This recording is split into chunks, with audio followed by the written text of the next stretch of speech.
साथियों नमस्कार। साहित्य मंजूषा में मैं सचिन आप सभी का स्वागत करता हूं। मैं आशा करता हूं कि आपकी नीट जेआरएफ की तैयारी अच्छे से चल रही होगी। यदि अच्छे से नहीं चल रही है तो उसके कारणों पर विचार करें और अपनी तैयारी को एक सही दिशा में लेकर चलने की कोशिश करें।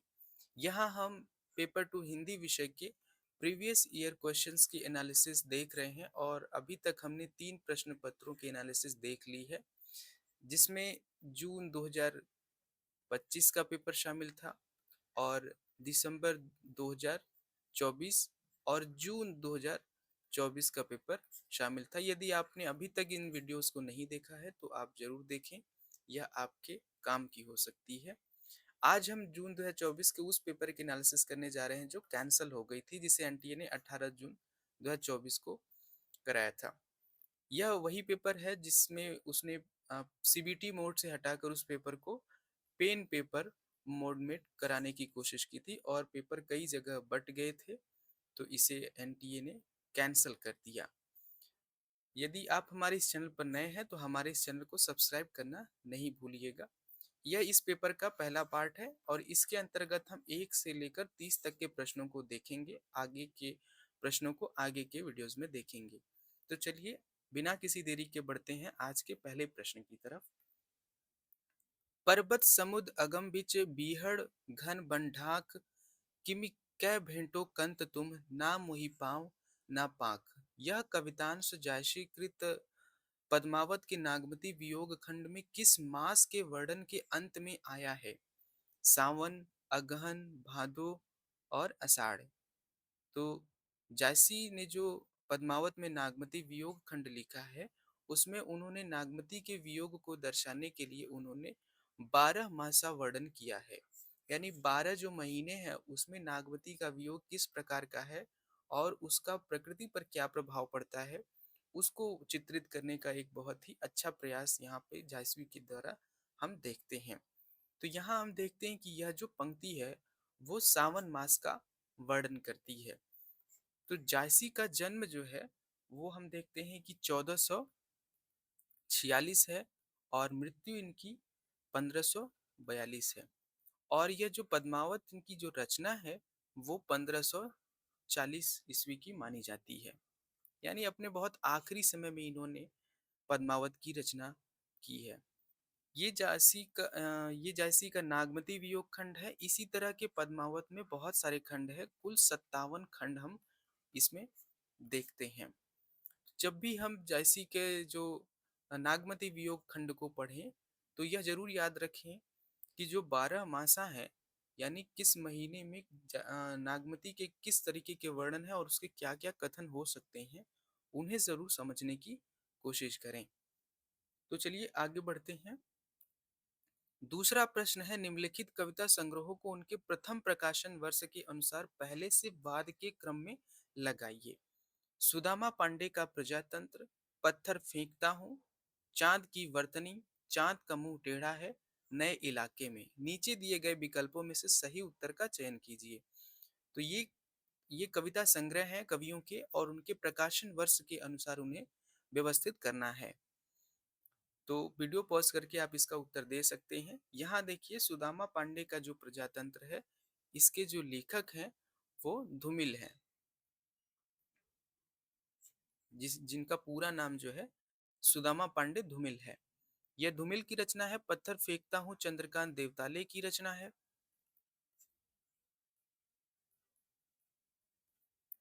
चांद की वर्तनी राजेश जोशी की रचना है। चांद का मुंह टेढ़ा है मुक्ति बोध की रचना है। और नए इलाके में अरुण कमल की रचना है। तो यहाँ हम देखते हैं कि जो चांद का मुंह टेढ़ा है वो सबसे पहले आता है 1964 में। उसके बाद सुदामा पांडे का प्रजातंत्र 1984।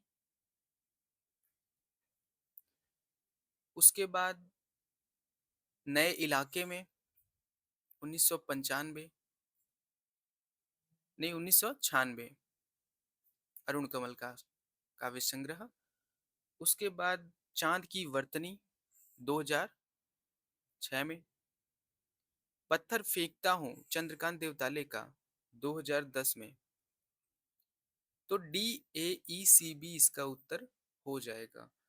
यहाँ पर साथियों जो भी प्रश्न पूछे जाते हैं, जैसे अभी हमने पत्थर फेंकता हूँ काव्य संग्रह यहाँ देखा, चाँद की वर्तनी देखा और नए इलाके में, ये हमारे कविता के पाठ्यक्रम में नहीं लगे हुए हैं, लेकिन फिर भी यहाँ से प्रश्न आ रहे हैं। तो जो भी लेखक या कवि या उपन्यास कहानीकार जो भी आते हैं, तो वे महत्वपूर्ण मानकर जब आप अपना पढ़ाई करें तो उसमें इनके काव्य संग्रहों को, इनकी जितनी भी रचनाएं हैं, चाहे वो किसी भी विधा की रचना हो, तो उसे पढ़ते हुए जरूर उनकी रचनाओं को जरूर आप देखते चलें और कोशिश करें कि जो बहुत महत्वपूर्ण उनके रचनाएं हैं उनकी जो है प्रकाशन वर्ष भी याद करते चलें, जिससे आपको आगे के प्रश्न हल करने में बहुत आसानी होगी। जैसा कि हमारे इस पूर्वावलोकन का उद्देश्य ही यही है कि जो प्रश्न आए हुए हैं उनके क्या उत्तर हैं, यदि वे आगे आए तो आप उन्हें बहुत आसानी से सॉल्व कर लें। और दूसरा उस पैटर्न को समझने की कोशिश करना जो हम पीछे के आए हुए हैं और उनसे क्या आगे का पैटर्न निकल सकता है, उन्हें थोड़ा गहराई से समझने की कोशिश करें। तो आगे बढ़ते हैं तीसरे प्रश्न की तरफ। इनमें से कौन 13वीं शती में प्रमुख काव्य शास्त्री के रूप में प्रसिद्ध हुए? जगन्नाथ, कुंतक, मम्मट और जयदेव। तो यहाँ पर जो जयदेव हैं ये 13वीं शती के काव्य शास्त्री हैं। जगन्नाथ 17वीं शती के काव्य शास्त्री हैं और जो कुंतक जो है 10वीं शती के हैं। जितने काव्य शास्त्र में है, भारतीय काव्य शास्त्री और पाश्चात्य काव्य शास्त्री, सभी के समय को हमें जरूर याद रखना है। मम्मट 11वीं शती, ठीक है, और जयदेव हमने देखा वो 13वीं शती के हैं। और इन सभी की रचनाएं जो हैं हम जरूर याद रखिए। जैसे जगन्नाथ की जो रचना है वो रस गंगाधर है। कुंतक ने, कुंतक का जो है वक्रोक्ति जीवितम इन्होंने लिखा है।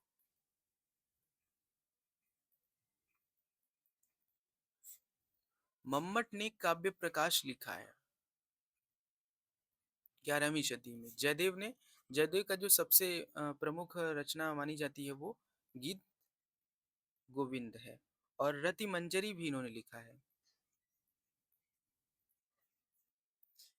अगला प्रश्न देखिए, सरोज स्मृति कविता की इन पंक्तियों को कविता में आने के अनुसार पहले से बाद के क्रम में लगाइए। मैं कवि हूँ पाया है प्रकाश, और भी फलित होगी वह छवि, दुख ही जीवन की कथा रही, धन्य मैं पिता निरर्थक था, तेरा वह जीवन सिंधु तरन। तो ये सरोज स्मृति सूर्यकांत त्रिपाठी निराला की कविता है और उसमें ये पंक्तियां आई हुई हैं और उन पंक्तियों को आपको पहले से बाद के क्रम में लगाना है। तो यहाँ देखिए, सबसे पहले जो पंक्ति आती है इसमें, तेरा वह जीवन सिंधु तरण, है ना, तेरा वह जीवन सिंधु तरण तनय ली कर दृगपाद तरुण, ये पंक्ति है। ये ई जो है वो पहला हो जाएगा। और यहाँ पर हम पहले ही देख लेते हैं कि यहाँ पर ई जो है, जो विकल्प है उसमें सी है और ये ही विकल्प हमारा सही हो जाएगा। तेरा वह जीवन सिंधु तरण, तनय ली दृक तनय ली कर दृक्पात तरण, धन्य मैं पिता निरर्थक था कुछ भी तेरे हित न कर सका। धन्य मैं पिता निरर्थक था तेरे हित कुछ न कर सका।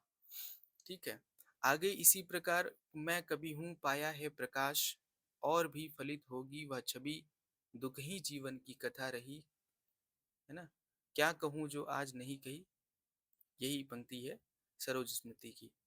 यह जो सरोज स्मृति का जो प्रकाशन वर्ष है ये 1935 में हुआ था और यह अनामिका के दूसरे संस्करण में प्रकाशित हुआ था, जो 1938 में प्रकाशित हुई थी। और अनामिका का जो प्रथम संस्करण आया था वो 1923 में आया था। ठीक है, 1923 ईस्वी।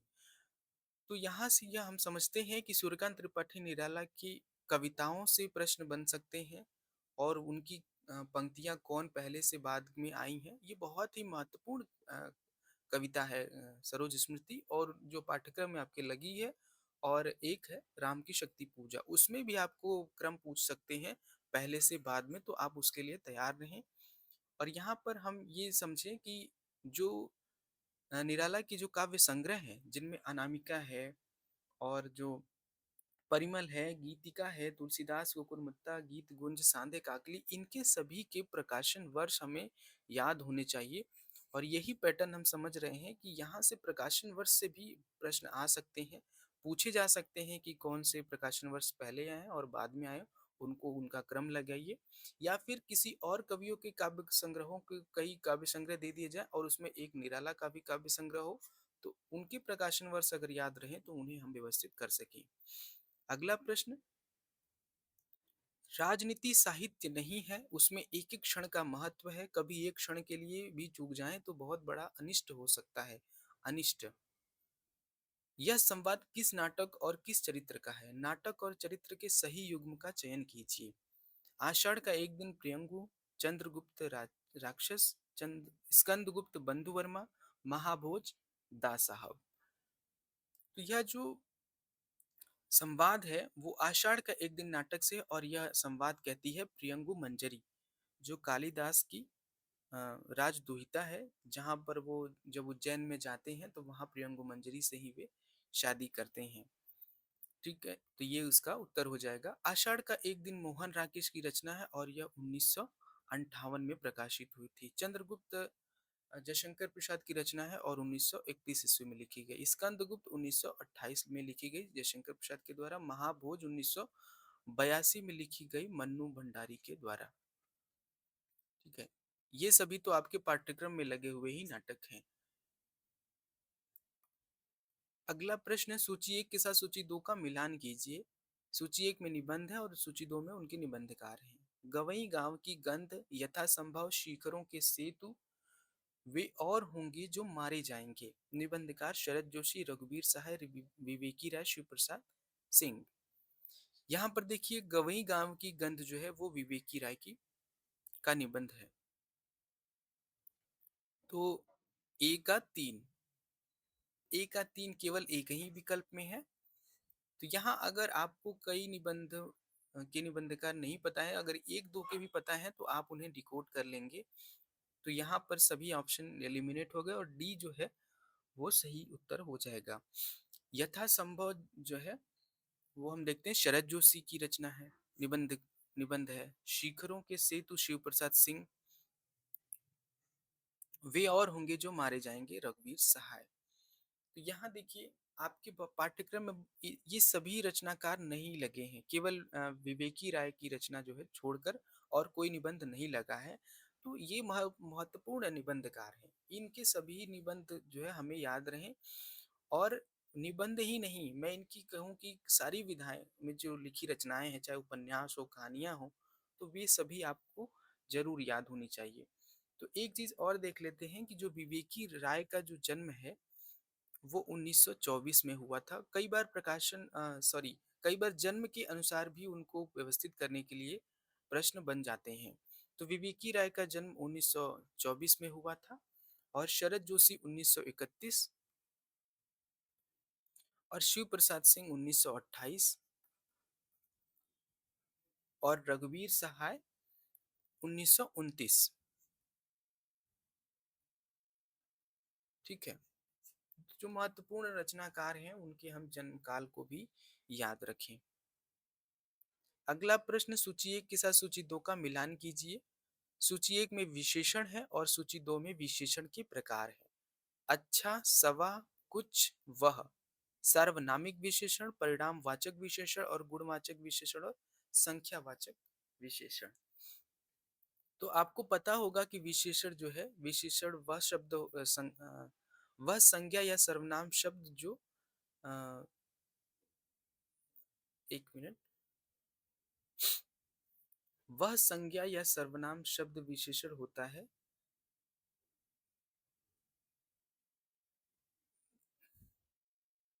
मैं इसे इस तरह कहना चाहता हूँ कि संज्ञा या सर्वनाम की विशेषता बताने वाले शब्द को हम विशेषण कहते हैं।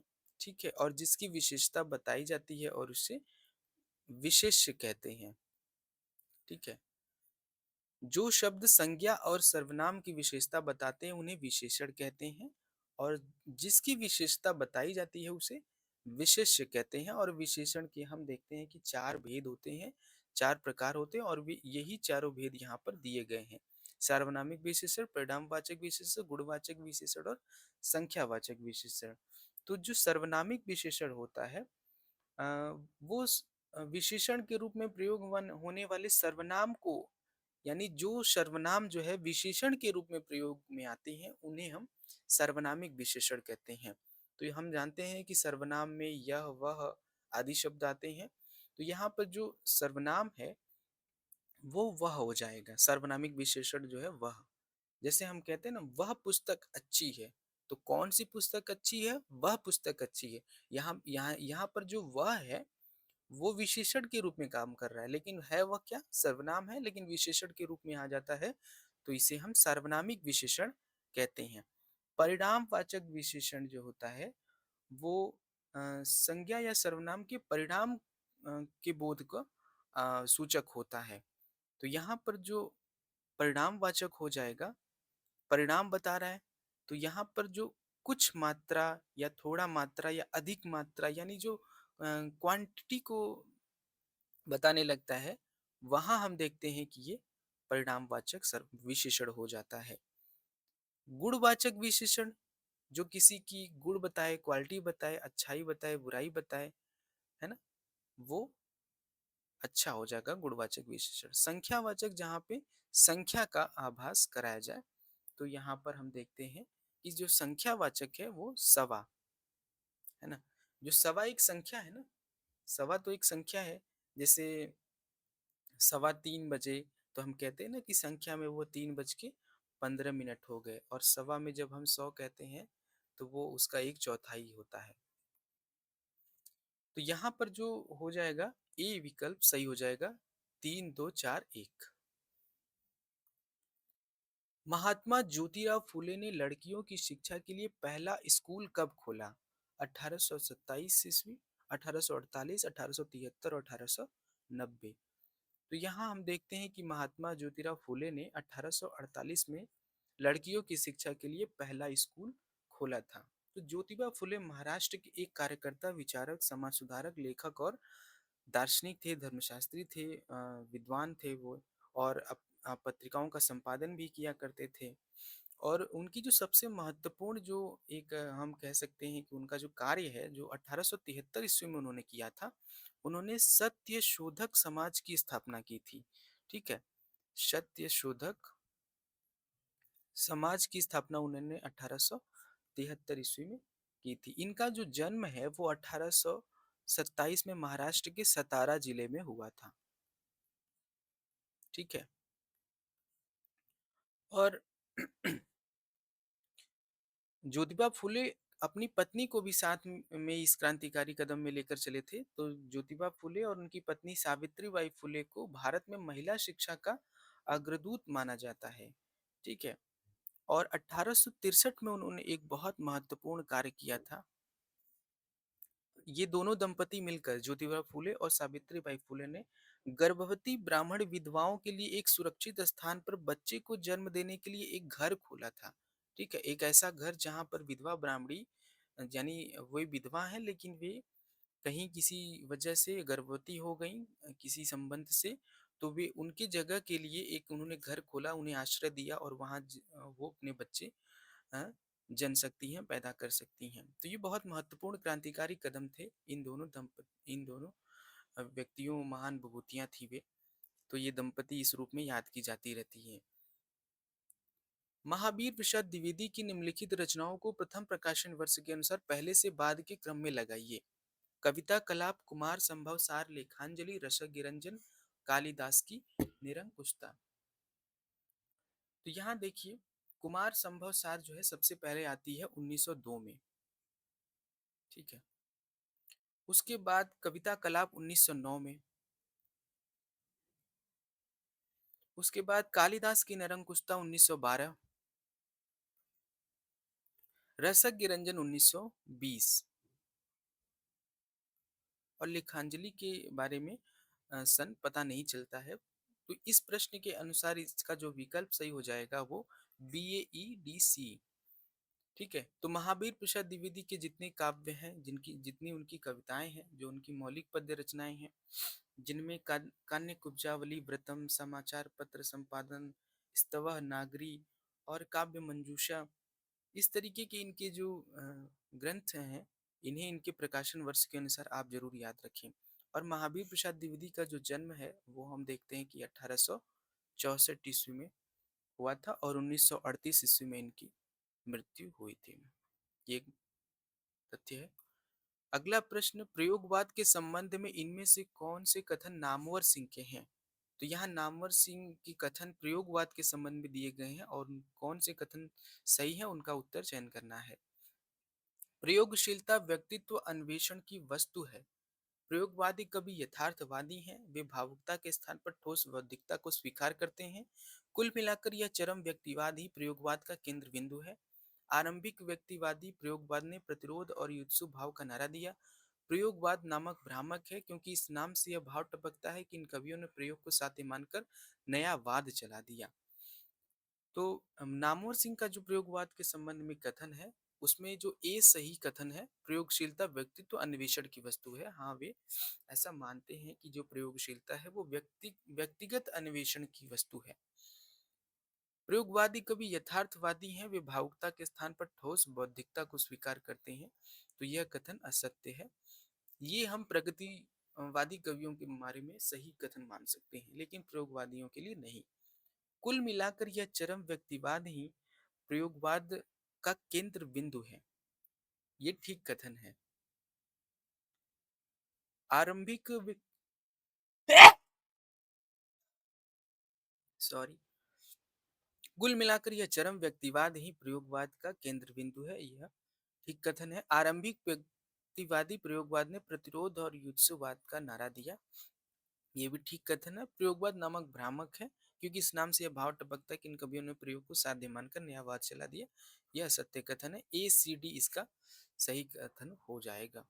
तो प्रयोगवाद के संबंध में नामवर सिंह के कथन पूछा है, तो प्रयोगवाद के संबंध में नंद दुलारे वाजपेयी का कथन पूछ सकता है। अज्ञेय प्रयोगवाद को किस तरह से देखते हैं वो कथन पूछ सकता है। तो ये हम याद रखेंगे कि प्रयोगवाद के संबंध में कौन क्या क्या कहा है।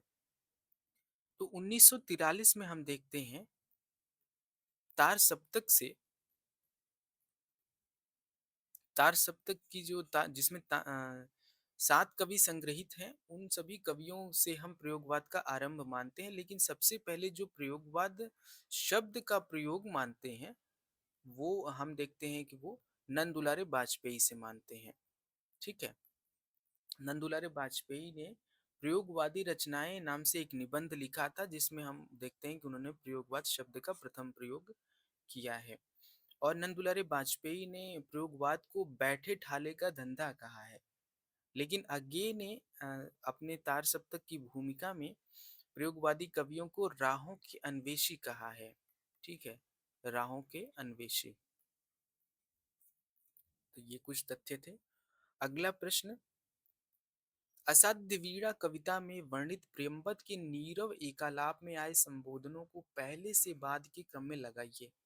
ओ दीर्घकाय, ओ स्वर संभार, ओ शरण्य, ओ विशाल तरु, ओ रस प्लावन। नीचे दिए गए विकल्पों में से सही उत्तर का चयन कीजिए। तो यहाँ पर जो ओ विशाल तरु सबसे पहले आता है, उसके बाद ओ दीर्घकाय, ओ स्वर संभार, ओ रस प्लावन, ओ शरण्य सबसे आखिर में। तो DABEC इसका जो है उत्तर हो जाएगा। तो असाध्य वीणा अज्ञेय की कविता है, बहुत लंबी कविता है। और जब हम इस कविता को पढ़ें तो इसमें कई बातें हैं, कई तथ्य हैं। उन सभी तथ्यों को याद रखें कि अ, उसमें जो केश कम्बली प्रियंवद है वो जो है किससे क्या कहता है।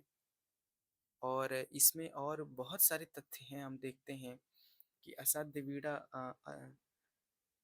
के बारे में अगर कुछ बात बताएं आपको, कि असाध्य वीणा जीवन का प्रतीक है। हर व्यक्ति को अपनी भावना के अनुरूप ही इसका स्वर निकलता है। कोई इस वीणा को साध नहीं पाता है जो किरीट नामक तरु से बना हुआ है।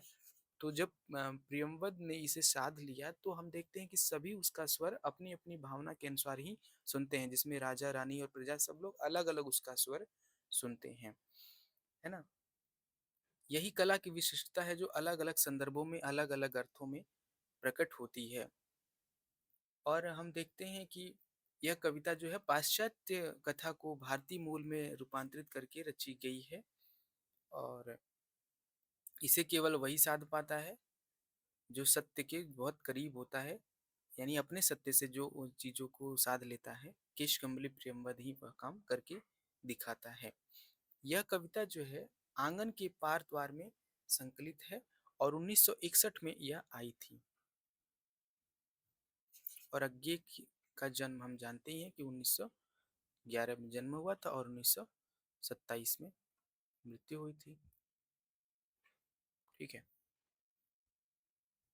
अगला प्रश्न निम्न में से किन आलोचना पुस्तकों के लेखक मुक्तिबोध हैं? नई कविता का आत्मसंघर्ष तथा अन्य निबंध, लघुमानव की बहाने हिंदी कविता पर बहस, इतिहास और परंपरा, नए साहित्य का सौंदर्य शास्त्र, कामायनी एक पुनर्विचार। तो मुक्तिबोध हमारे पाठ्यक्रम में लगे हैं, उनकी कविताएं लगी हैं और तो यहाँ पर उनकी आलोचना से प्रश्न बना है। तो नई कविता का आत्मसंघर्ष उन्हीं का जो है आलोचना पुस्तक है। लघुमानव के बहाने हिंदी कविता पर बहस उनकी नहीं है। ये हम देखते हैं कि वह विजय देव नारायण शाही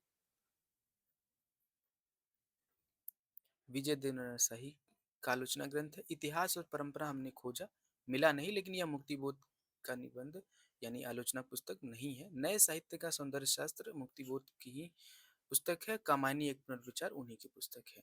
तो यहाँ पर ADE हम देखते हैं कि यह सही उत्तर है। तो साथियों देखा आपने कि मुक्तिबोध की कविता लगी है, लेकिन यहाँ पर उनके आलोचनात्मक पुस्तक के बारे में पूछा जा रहा है। तो आपके पहले तो आपके पाठ्यक्रम में जितने लेखक लगे हुए हैं उन सभी के जो अन्य विधाओं में रचनाएं हैं उन सभी को याद रखें। और जो इन प्रश्नों से हमें बहुत सारी चीजें पता चलती हैं, जैसे यहाँ पर विजय देवनारायण शाही की एक पुस्तक का जिक्र है, तो विजय देवनारायण शाही की और कितनी महत्वपूर्ण पुस्तकें हैं उन्हें आप जरूर याद रखें, जिसमें एक इनकी महत्वपूर्ण पुस्तक है जायसी। ठीक है।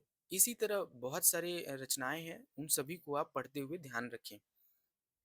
फिर विकल हैं प्राण मेरे, यह गीत महादेवी वर्मा की किस पुस्तक में पहली बार संकलित हुआ? निहार, रश्मि, नीरजा और सांध्य गीत। तो फिर विकल हैं प्राण मेरे उनके सांध्य गीत काव्य संग्रह में संकलित है। तो महादेवी वर्मा का जो जन्म है हम देखते हैं कि वो 1907 में होता है और मृत्यु 1987 में। ठीक है। महादेवी वर्मा के जो काव्य संग्रह हैं जिनमें हम देखते हैं कि निहार, रश्मि, नीरजा, सांध्य गीत और यामा। निहार का जो प्रकाशन वर्ष है वो 1930, रश्मि 1932, नीरजा 1935 और सांध्य गीत 1936, यामा 1940। यामा पर ही उन्हें ज्ञानपीठ पुरस्कार प्रदान किया गया था। ये बहुत महत्वपूर्ण तथ्य है, इसे आप याद रखें। यामा रचना में इन सभी काव्य संग्रहों में संकलित रचनाओं की एक। ठीक है। तो महादेवी वर्मा छायावाद की प्रमुख कवयित्री के रूप में, चतुष्टय के रूप में जानी जाती हैं, ये आप जानते ही। अगला प्रश्न, अमृतसर में अनजान लड़की से क्या तेरी कुड़माई हो गई? यह सवाल पूछते वक्त लहना सिंह की आयु थी 8 वर्ष, 10 वर्ष, 12 वर्ष और 9 वर्ष। तो जैसे ही कहानी शुरू होती है, ये जो है ये अमृतसर में नहीं, अमृतसर में नहीं। अच्छा, हमें लगा कि अमृतसर आ गया है कहानी, नहीं, अमृतसर ठीक बात है। ये उसने कहा था कहानी से प्रश्न बना है। ठीक है। उसने कहा था और वहां पे जो लहना सिंह है उसकी आयु हम देखते हैं कि 12 वर्ष है और ये जो लड़की से जो सवाल पूछता है उसकी उम्र वहां पे 8 वर्ष बताई जाती है। ठीक है। तो इन कहानियों को पढ़ते हुए इनके पात्र, उनके उम्र, उनके संवाद, उनके कथन, उनके बारे में, उनकी चारित्रिक विशेषताओं के संबंध में कोई ऐसी बात जो बहुत महत्वपूर्ण लग रही है उन्हें आप जरूर याद रखें, है ना? अगला प्रश्न देखिए, भारत दुर्दशा नाटक के विभिन्न गीतों के ऊपर शैली राग का नाम दिया गया है। निम्न में से किन किन का प्रयोग इस नाटक में है? राग जयवंती, राग रामकली, लावनी, राग चैता गौरी और राग काफी। ठीक है, तो आप बताइए। तो यहाँ हम देखते हैं कि लावनी है, राग चैती गौरी है, राग काफी है। सी डी इसका उत्तर हो जाएगा। तो भारत दुर्दशा नाटक के संबंध में जो महत्वपूर्ण तथ्य है, जिसमें हम देखते हैं कि यह 6 अंकों का नाट्य रासक है और इसकी जो रचना है वो 1888 ईस्वी में है ना, और 6 हम देखते हैं कि इसके अंक हैं। ठीक है, और यहाँ पर हम देखते हैं कि मानवीय जो गुण हैं उनका मानवीकरण किया गया है ना, मानवीय गुणों का मानवीकरण, जिसमें भारत भाग्य देखते हैं हम, भारत दुर्दैव, अंधकार, मदिरा, डिसलॉयल्टी, रिपोर्टर, आलस्य, इन सभी का जो है मानवीकरण करके दिखाया गया है। और इसमें भारत भारत की दुर्दशा को चित्रित किया गया है, अंग्रेजी शासन व्यवस्था पर व्यंग किया गया है, मनोभावों का हमने बताया मानवीकरण किया गया है। पहले भी हमने बताया है कि इस तरह के जब प्रश्न बनते हैं तो उनसे हम कुछ और समझने की कोशिश करें कि भारत दुर्दशा नाटक पर पूछा गया है, क्योंकि यह बहुत हमारे पाठ्यक्रम का हिस्सा है और बहुत चर्चित नाटक है। लेकिन उससे हमें ये देखना चाहिए कि भारतेंदु के और कौन-कौन से नाटक हैं, और भारतेंदु के नाटक जो है 2 भागों में विभाजित है। इसमें एक तो आता है कि उनके अनुदित नाटक हैं जो उन्होंने अनुवाद की हैं किसी किन्हीं दूसरी भाषाओं से, और दूसरे उनकी मौलिक रचनाएँ हैं। तो ये प्रश्न बना था एक बार कि कौन-सी उनकी रचना मौलिक है, या फिर दूसरे प्रश्न में बन सकता है कि इनकी कौन-कौन सी अनुदित रचनाएँ हैं, और इन सभी रचनाओं को प्रकाशन वर्ष के अनुसार आपको पढ़ते हुए यह बात ध्यान रखनी है।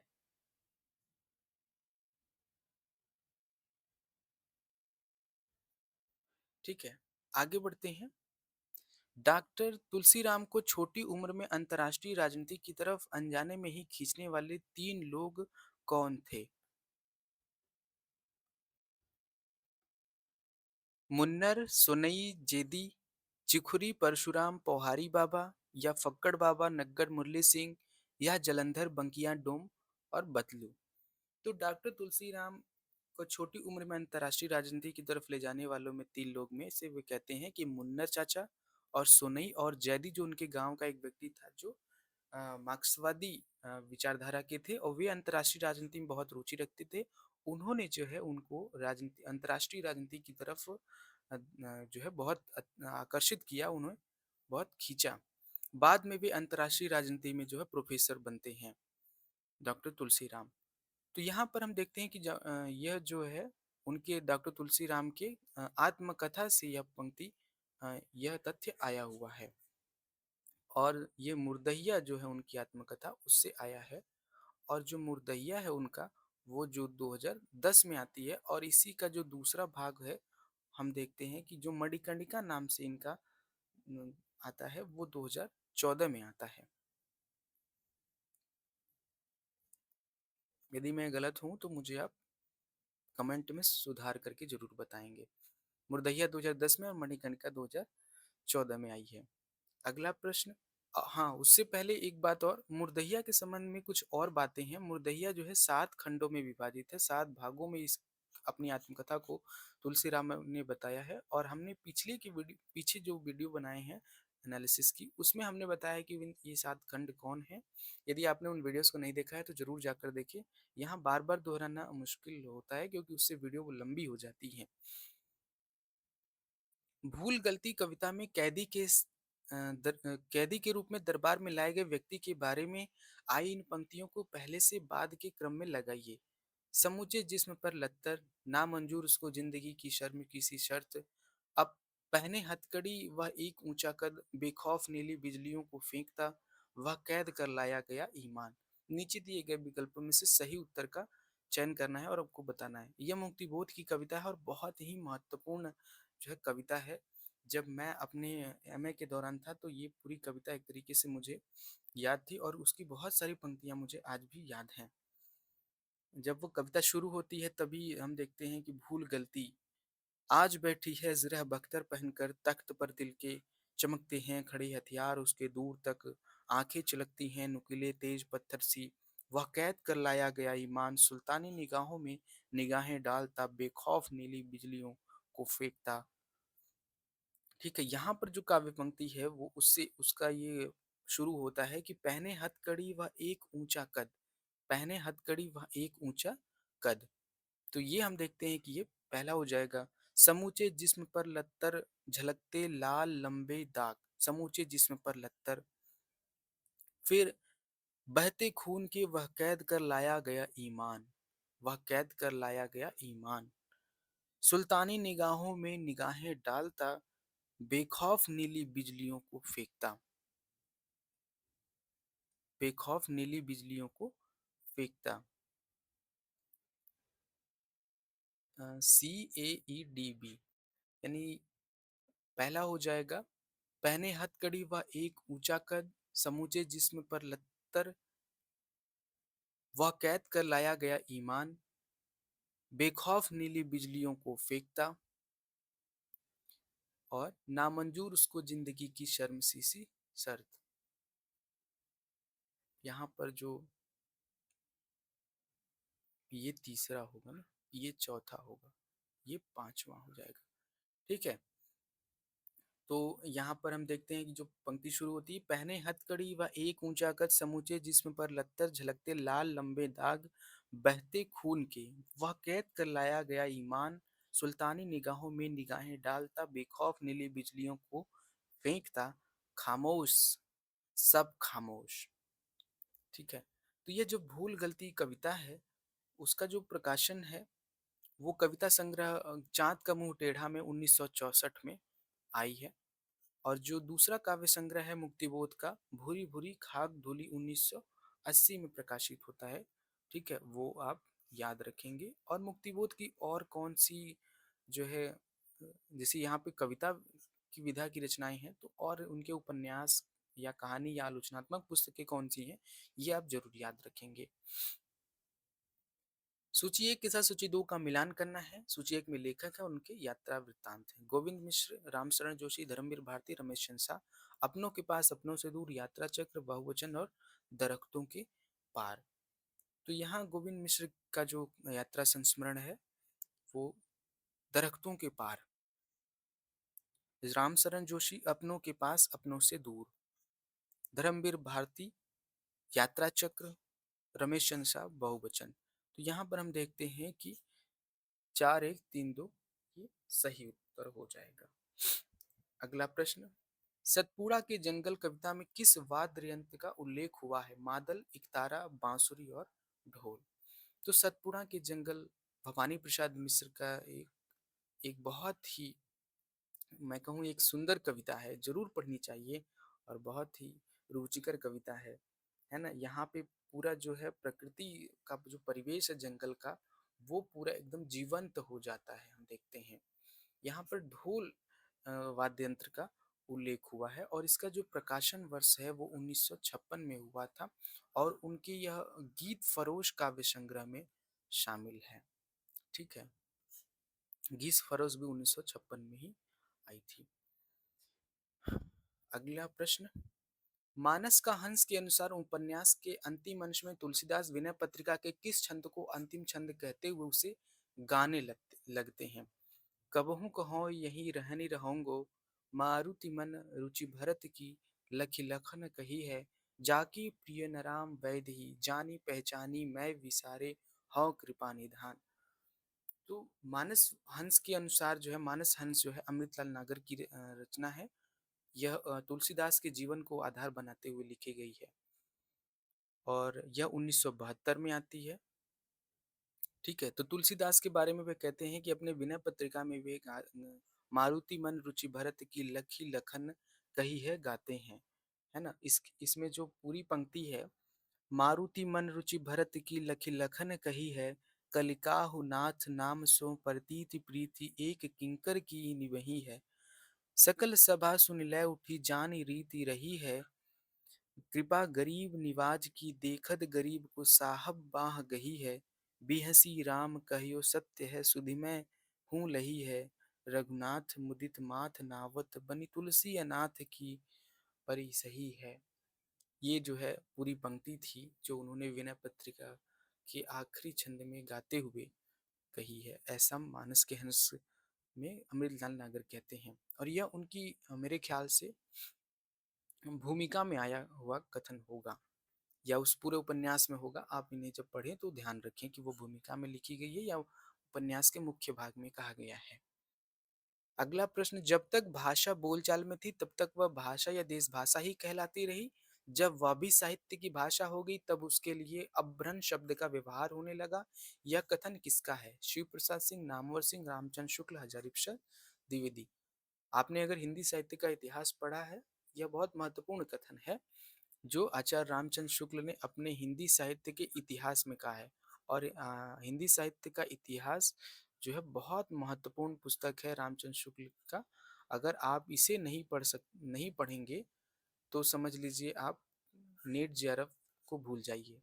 तो आप, यह बहुत महत्वपूर्ण पुस्तक है, इसे आप जरूर पढ़ें। और यहाँ से बहुत प्रश्न आते हैं कि रामचंद्र शुक्ल के जो है किस हिंदी साहित्य के किस काल पर क्या विचार हैं, वो किसके कथन हैं। तो बहुत बार रामचंद्र शुक्ल के ही कथन उठाकर पूछ लिए जाते हैं। किसी रचनाकार, कवि, लेखक, उपन्यासकार, कहानीकार के बारे में उनके कथन को पूछ लिया जाता है या किसी रचना के बारे में ही कोई कथन पूछ लिया जाता है और ज्यादातर बार बार रामचंद्र शुक्ल का कथन होता है। तो उस पुस्तक को आप जरूर पढ़ें। अगला प्रश्न, आचार्य रामचंद्र शुक्ल द्वारा लिखित और संपादित रचनाओं को प्रथम प्रकाशन वर्ष के अनुसार पहले से बाद के क्रम में लगाइए। रस मीमांसा, गोस्वामी तुलसीदास, जासी ग्रंथावली, भ्रमर गीतसार, हिंदी साहित्य का इतिहास। तो यहाँ हम देखते हैं कि जो सबसे पहले आया था वो गोस्वामी तुलसीदास आया था 1923 में। जासी ग्रंथावली आया, यहाँ पे बोल कुछ और रहा हूँ लिख कुछ और रहा हूँ, 1923 में। जासी ग्रंथावली 1924 में। उसके बाद भ्रमर गीत सार भी 1924 में ही आता है। उसके बाद हिंदी साहित्य का इतिहास 1929 में और रस मीमांसा 1949 में आता है। ठीक है, तो यहाँ पर जो बी सी डी ई ए हो जाएगा ये इसका सही उत्तर हो जाएगा। तो रामचंद्र शुक्ल के और कौन कौन से जो है इनके लिखित या संपादित रचनाएं हैं वे हम जरूर याद रखेंगे। इनका जो सबसे महत्वपूर्ण निबंध संग्रह है वो चिंतामणि। चिंतामणि जो है 4 भागों में प्रकाशित हुई थी और हमने पिछले की वीडियोस में ये बता दिया है कि चिंतामणि के पहले भाग के संपादक, दूसरे भाग के, तीसरे के, चौथे के संपादन कब किया गया, उनको कौन संपादित किया है। ये बहुत महत्वपूर्ण प्रश्न बन सकता है। तो अगर आप वहां से देख लें इसको तो मुझे बार बार दोहराने की आवश्यकता नहीं पड़ेगी। अगला प्रश्न, बिना दुख के सब निस्सार, बिना आंसू के जीवन भार, दिन दुर्बल है रे संसार, इसी से दया, क्षमा और प्यार। यह कवितांश किस कवि द्वारा रचित है? सुमित्रानंदन पंत, मैथिली शरण गुप्त, रामधारी सिंह दिनकर और नागार्जुन। तो यह जो कवितांश है वो सुमित्रानंदन के द्वारा रचा गया है। तो यहाँ सुमित्रानंदन का जो जन्म है हम देखते हैं कि वो 1900 है और मृत्यु जो है 1977 में है। मैथिली शरण गुप्त के बारे में अगर हम कहें तो 1886, 1964 और 1964, 1886 है। रामधारी सिंह दिनकर की का जो जन्म है वो 1908 में हुआ था और नागा अर्जुन का जो जन्म है 1911 में हुआ था। ये तो इनके जन्म हैं, लेकिन मैं कहूँगा कि आप इनके सभी, जैसे सुमित्रानंदन पंत के काव्य संग्रहों के बारे में बात करें तो इनके काव्य संग्रह जो है कई विचारधारा से प्रभावित हैं, जिसमें वे छायावादी रचना पहले लिखते हैं, फिर वे प्रगतिवादी, फिर वे अरविंद दर्शन से प्रभावित होकर रचनाएं लिखते हैं, फिर वे नव मानवतावादी रचनाएं लिखते हैं।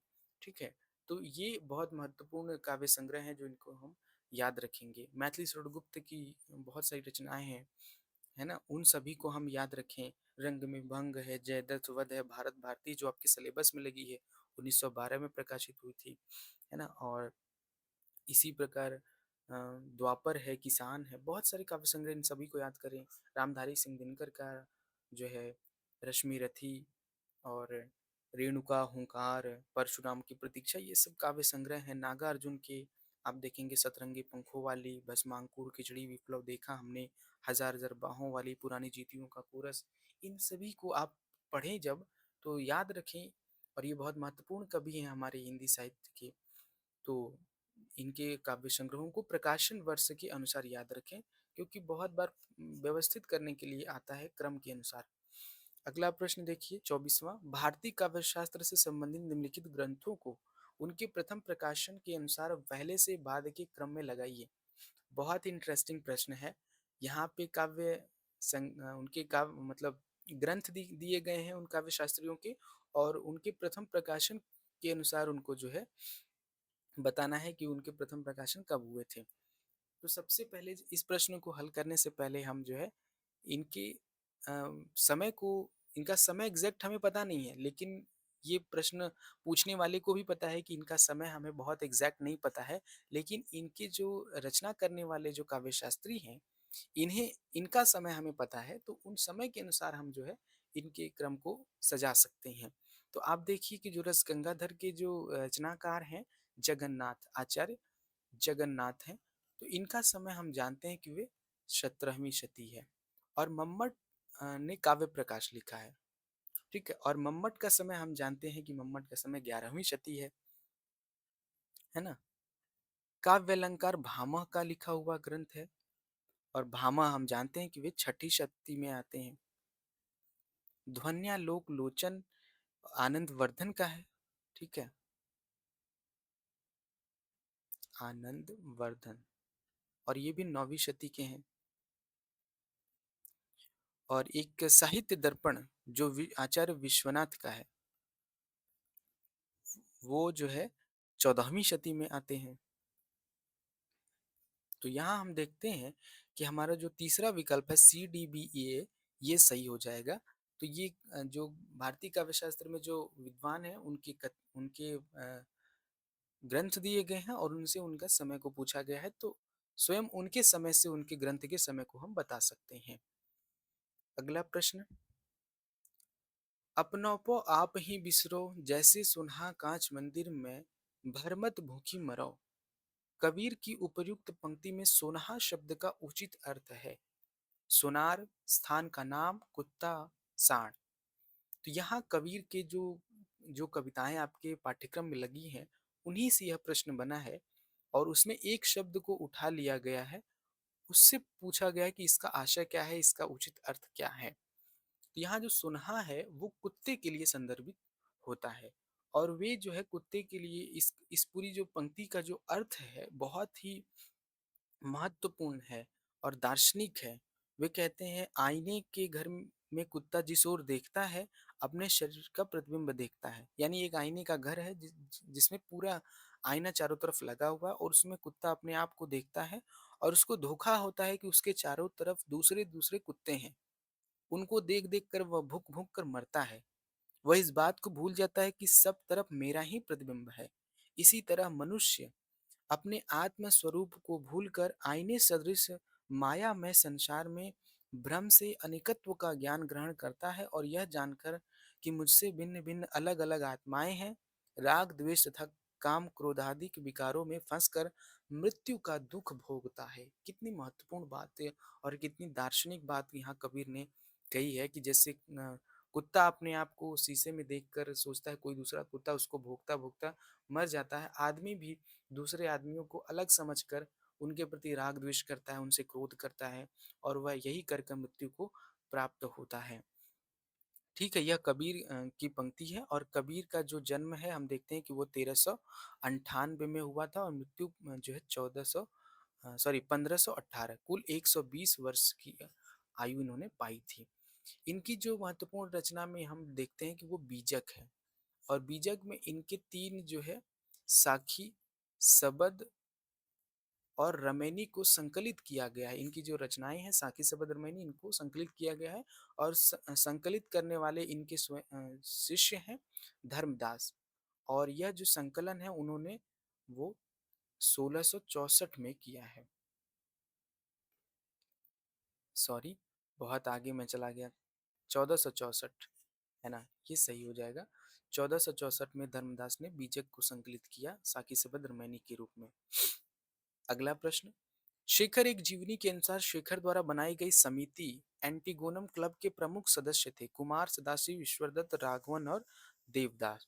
तो यहाँ हम देखते हैं कि सदाशिव, राघवन और देवदास इस समिति के प्रमुख सदस्य थे। तो ये हो जाएगा BDE, ये सही उत्तर हो जाएगा। शेखर एक जीवनी उपन्यास है, नाम से नहीं जाइएगा, जीवनी ये अज्ञेय का उपन्यास है और यह दो भागों में प्रकाशित हुआ था। पहला भाग इसका 1940 में आया था और दूसरा भाग 1944 में आया था। अज्ञेय के और कौन से उपन्यास है ये हम याद रखेंगे, हमने पहले भी बताया लेकिन यहाँ फिर से बताना पड़ रहा है मुझे। अगर आप उसे देखे हैं उस वीडियो को तो आप उसे जरूर याद कर पा रहे होंगे। 1951 में आया था नदी के द्वीप और अपने अपने अजनबी 1961 में आया था।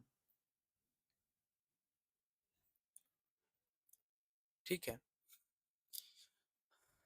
तो इसी प्रकार अज्ञे के हम यहाँ उपन्यास देख रहे हैं, लेकिन मैं कहूँगा कि जब आप इस तरह पढ़ें तो उनके महत्वपूर्ण काव्य संग्रहों को भी देखें, उनके कहानियों के संग्रहों को भी देखें, उनको प्रकाशन वर्ष के अनुसार जरूर देखने की कोशिश करें। या अगर इन्होंने कुछ आलोचनात्मक या समीक्षात्मक ग्रंथ लिखे हैं, निबंध लिखे हैं, तो उन्हें भी देखने की कोशिश करें। अगला प्रश्न 27वां, जिस जाति की सामाजिक अवस्था जैसी होती है उसका साहित्य भी ठीक वैसा ही होता है।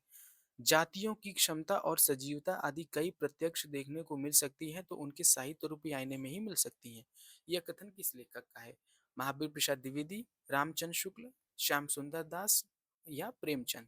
तो यह जो कथन है वह महावीर प्रसाद द्विवेदी का कथन है और हमने महावीर प्रसाद द्विवेदी का जन्म देखा कि उनका जन्म 1864 में हुआ है, रामचंद्र शुक्ल का 1884 में, श्याम सुंदर दास का 1875 में और प्रेमचंद का तो हम जानते हैं कि 1880 में इनका जन्म हुआ था।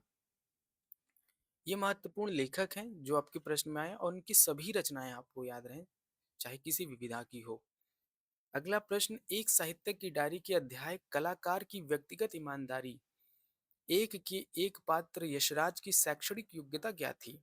ये महत्वपूर्ण प्रश्न है। BTech MSc LLB, BSc MSc LLB, BSc BTech LLB, BA MA LLB. तो यहाँ पर जो यशराज है उसकी जो शैक्षणिक योग्यता है वो बीएससी बीटेक एलएलबी बताई गई है। ठीक है, तो इसी प्रकार एक साहित्यिक की डायरी में जितने भी पात्र हैं उनकी क्या चारित्रिक विशेषताएं, शैक्षणिक योग्यता या उनके बारे में कुछ महत्वपूर्ण तथ्य है, या सबसे महत्वपूर्ण बात हम कहें कि साहित्यिक की डायरी में साहित्यिक मान्यताओं को लेकर यहाँ पे बात की गई है मुक्तिबोध के द्वारा। तो उन मान्यताओं को आप जरूर याद करें जिसमें हम कहते हैं कि एक प्रश्न बना भी है, कला के तीन क्षण, है ना, कला के तीन क्षण मानते हैं मुक्तिबोध और उनका जो है व्याख्या जो उन्होंने की है उन्हें आप जरूर याद रखें कि पहला क्षण क्या है, दूसरा क्षण क्या है और तीसरा क्षण क्या है। अगला प्रश्न 28वां, सॉरी 29वां, अकाल और उसके बाद कविता में आए जीवों वस्तुओं को कविता में आने के अनुसार पहले से बाद के क्रम में लगाएं। ठीक है, तो पहले से बाद के क्रम में उनका क्या क्रम है? कुतिया, कौवे, चूहा, चक्की और छिपकली।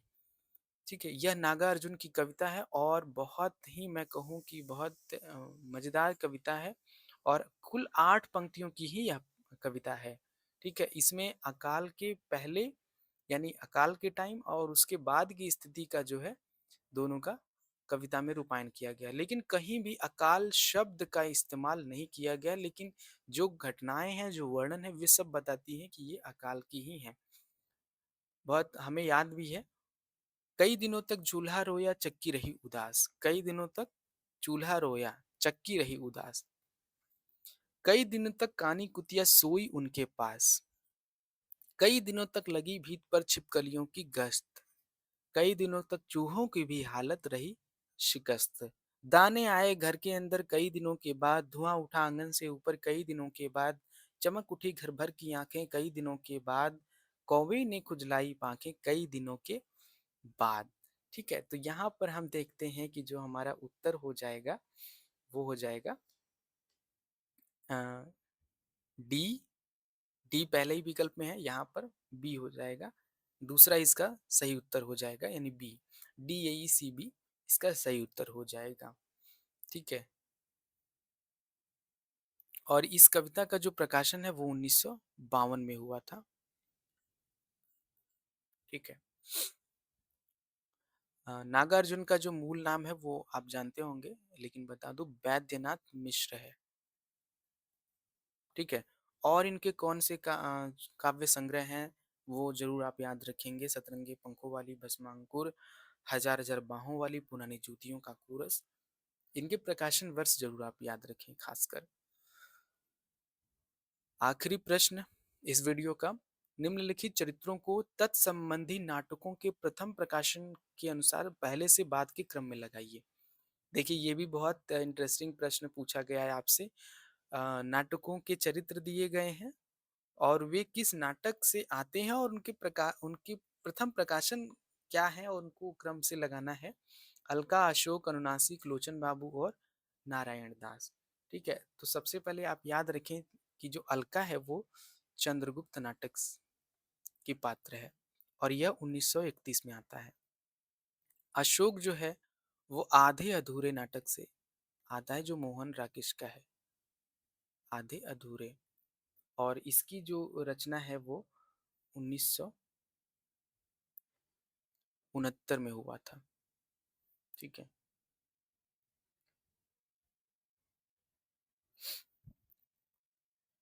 अनुनासिक मोहन राकेश के दूसरे नाटक जो हमारे सिलेबस में लगा हुआ है, आषाढ़ का एक दिन।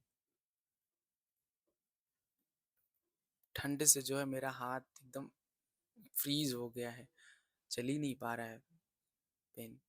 1958। लोचन बाबू, यहाँ पे लोचन बाबू हम देखते हैं मन्नू भंडारी के महाभोज से आता है, जो 1982 में प्रकाशित हुआ था। नारायण दास, ठीक है, नारायण दास को तो सब जानते हैं, अंधेर नगरी से आया है और इसका जो प्रकाशन 1881। तो सबसे पहला जो प्रकाशन हम देखते हैं कि वो भारतेंदु का अंधेर नगरी ही है और ये नारायण दास ही सबसे पहले आते हैं चरित्रों में। तो EACB D इसका जो है पहला उत्तर हो जाएगा, क्योंकि ई सबसे पहले आता है या नाटक सबसे पहले आता है ना। तो EACB D इसका सही उत्तर हो जाएगा। ठीक है, धन्यवाद साथियों। यदि आप हमारे इस चैनल पर हैं, नए हैं, तो हमारे इस चैनल को ज़रूर जो है सब्सक्राइब करें और अपने साथियों को भी बताएं। जो भी आपको लग रहा है उसे हमें आपने सुझाव या फिर मैंने कहीं कुछ गलत अ, तथ्य आपको दिया है तो उसके लिए आप कमेंट बॉक्स में उसे ज़रूर दें।